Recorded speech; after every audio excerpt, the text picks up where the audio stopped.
জানি আপনারা অনেক দিন থেকে আমার ব্লগের জন্য অপেক্ষা করতে করতে আশা ছেড়েই দিয়েছেন, কিন্তু কি করি বলুন তো, আমার ফোনটা এতটাই খারাপ আর স্পেস তো একদমই নেই, ফলে আমি আর ব্লগ বানাতে পারি না। সত্যিই আপনাদের কাছে ক্ষমা প্রার্থী।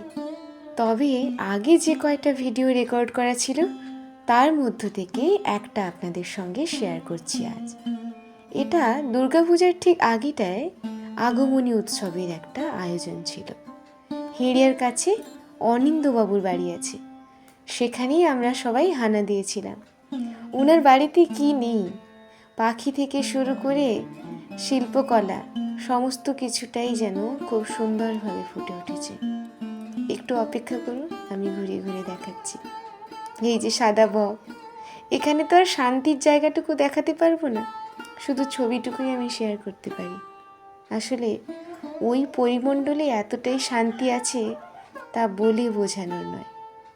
আপনারা ইচ্ছে করলে হানা দিতে পারেন পূর্ব মেদিনীপুরের হেড়িয়ার কাছেই অনিন্দবাবুর বাড়িতে।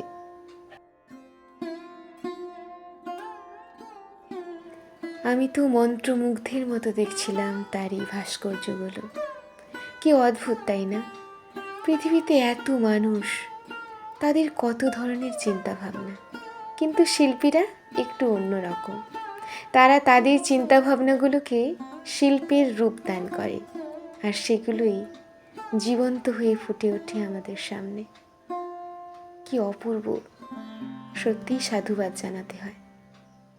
আসলে শিল্প সত্তা একটা আলাদা ব্যাপার, যা মাথা খুঁড়িয়েও পাওয়া যায় না। এটা সহজাত যেমন, ঠিক তেমনি চর্চারও বিষয় বটে। তাই আমরা সেই চর্চা করার জন্যই আজ সবাই মিলে হাজির হয়েছি। আসলে আমরা সবাই খুব উপভোগ করি বিষয়টি, যেখানে আমাদের পরিবার, সন্তান, সন্ততি সবাই মিলেই উপভোগ করি। এই বছরে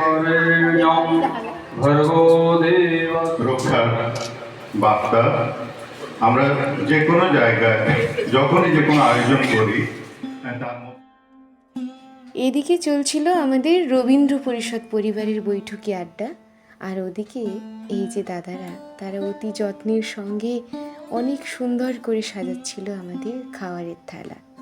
কি অবাক লাগে, তাই না? সব কিছুর মধ্যে কেমন যেন একটা নান্দনিকতা বোধ।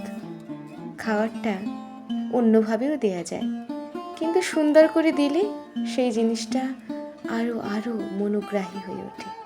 সব কিছুর মধ্যে একটা সৌন্দর্যবোধ থাকে, সেই সৌন্দর্যবোধই মানুষকে আন্তরিক করে তোলে। আমাদের মধ্যে যে উত্তম গুড়িয়াবাবু আছেন, ইনি কিন্তু আজকের এই সমস্ত আয়োজনের মূল কেন্দ্রবিন্দু। তিনি সমস্তটা নিজে হাতে নিজের ব্যবস্থাপনায় করেছেন। আমরা চাঁদা দিয়ে দিই, কিন্তু এই যে আয়োজন, চাঁদার থেকেও বেশি বেশি করে আয়োজন, সেটা তার আন্তরিকতার ফলেই না হয়।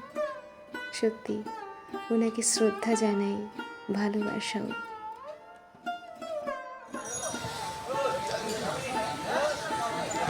উৎসব অঙ্গনে আলোর রোশনে ঠিক এই গোধূলি লগ্নে ফেরার পথে আমরা গিয়েছিলাম আমার এক বন্ধুর বাড়ি। তারপর রাস্তায় দেখে অষ্টনাগ মন্দিরে মনসা পূজা হচ্ছে, প্রচুর প্রচুর মনসা ঠাকুর। তারপর ওখানে থেকেই খবর পেলাম মায়ের স্কুলে নাকি চুরি হয়েছে। এটা মায়ের আগের স্কুল, যেটায় ছাত্র সংখ্যা কম থাকার জন্য বন্ধ করে দেওয়া হয়েছে। সে যাই হোক, সমস্ত কাজ মিটিয়ে বাড়ি ফিরতে অনেক রাত হয়েছিল। পুলিশকে খবর দেওয়া আর যা যা কিছু হয় সব মিটিয়ে সে দিনটা অনেক ঝামেলার মধ্যে কেটেছিল। আজ এতটুকুই, দেখা হচ্ছে পরের কোনো ব্লগে। ততক্ষণ সঙ্গে থাকুন, ভালো থাকবেন সবাই। আচ্ছা, এটা হচ্ছে বরাহচণ্ডী মাচণ্ডী এসএসকে, যেখানে এসে দেখা যায় যে তালা খোলা অবস্থায় আছে। তালাটা মোটামুটি এমনি ঝুলে আছে আটকানো অবস্থায়, আর প্রত্যেকটা লকার এইভাবে খোলা আছে, প্রত্যেকটা লকার খোলা। এমনকি এখানে বেশ কয়েকটা যে বাসন কোসন ছিল সেগুলোও নেই, আর কয়েকটা খেলনাও দেখতে পাওয়া যাচ্ছে না। এমনকি এখানে নতুন লকার বইয়ে ভর্তি, ওটাও খোলা। স্কুলের গল্প বই হবে না আর কি হবে বলো।